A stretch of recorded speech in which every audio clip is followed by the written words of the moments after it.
সকল আমার ভক্তবৃন্দের প্রতি জানাই নমস্কার এবং আদাব।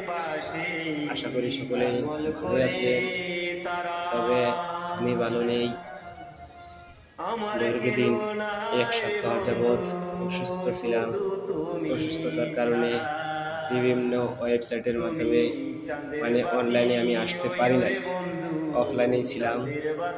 তবে অনলাইনে ঢুকে দেখি বিভিন্ন ওয়েবসাইটের মাধ্যমে আমাকে মেসেজ করেছে বা কমেন্ট করেছে বা পার্সোনাল বক্সে চলে এসেছে, আশা বলতেছে, কাউসার ভাই আপনি কি পাগল হাসান ভাইয়ের মতন মারা গেছেন কিনা। আমি তো